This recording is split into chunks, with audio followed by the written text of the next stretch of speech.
Bahujan Samaj party की राष्ट्रीय अध्यक्ष मायावती ने मंगलवार को यानी 7 मई 2024 को एक ऐसा कदम उठाया जिसके बाद राजनीतिक गलियारों में हलचल मच गई। मायावती ने बीते रोज 7 मई को अपने भतीजे आकाश आनंद को राष्ट्रीय समन्वयक और अपने उत्तराधिकारी के पद से हटाने का ऐलान किया है। दिलचस्प बात यह है कि आकाश आनंद महज 5 महीने पहले ही ये पद लिया था। वहीं एक्स यानी पूर्व ट्विटर पर पोस्ट करते हुए मायावती ने इस बात की घोषणा की है कि ये निर्णय पार्टी के हित में लिया गया है। जब तक आनंद पूरी तरह से परिपक्व नहीं हो जाते, उन्होंने कहा उनके भाई और आकाश पहले की तरह अपनी जिम्मेदारी निभाएंगे।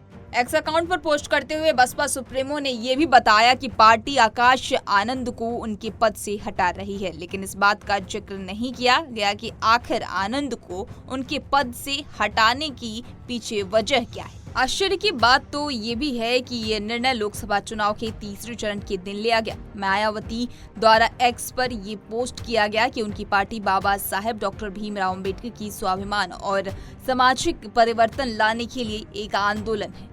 इसके लिए मैंने और काशीराम जी ने अपना जीवन समर्पित किया है और इस आंदोलन को और भी आगे बढ़ाने के लिए हम नई पीढ़ी को जोड़ रहे हैं। यही कारण है कि हमने आकाश के आनंद को समन्वयक बनाया था, लेकिन पार्टी के हित में उनको अभी तो परिपक्व होने की आवश्यकता है, इसलिए हटा दिया गया है। अब आपको बता दें कि आकाश आनंद है कौन। आकाश आनंद बीएसपी सुप्रीमो मायावती के भाई के बेटे हैं। लंदन के इंस्टीट्यूट ऑफ एमबीए की पढ़ाई की है। आकाश पहला भाषण अप्रैल 2019 में आगरा की कोठी मीना बाजार मैदान में लोकसभा चुनाव प्रचार के दौरान दिया था। इस प्रचार में वह समाजवादी पार्टी के अध्यक्ष अखिलेश यादव के साथ मंच पर बैठे थे।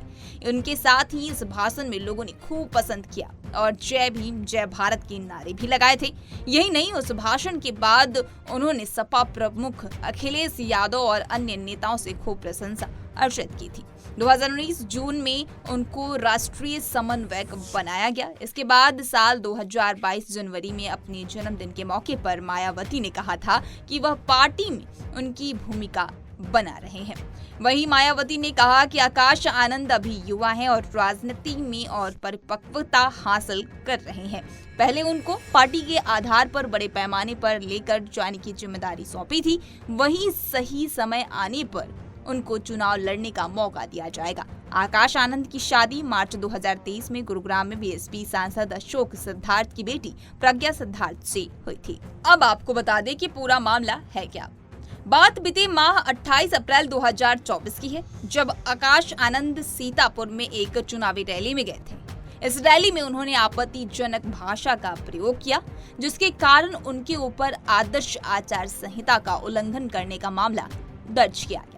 इस पर जिला प्रशासन द्वारा इसके स्वतः संज्ञान लिए गए। आकाश आनंद ने उत्तर प्रदेश की भाजपा सरकार आलोचना की और कहा कि ये सरकार बुलडोजर सरकार और देशद्रोहियों की सरकार है, जो कि युवाओं को भूखा छोड़ देती है और बड़े बूढ़ों को अपना गुलाम बना रखती है। इस तरह के भाषण दिए थे, जिसके बाद इन पर आचार संहिता का उल्लंघन का मामला दर्ज कराया गया था। इस तरह की तमाम जानकारियों से रूबरू होने के लिए पंजाबकेसरी.com को लाइक, शेयर, सब्सक्राइब करना न भूलें। धन्यवाद।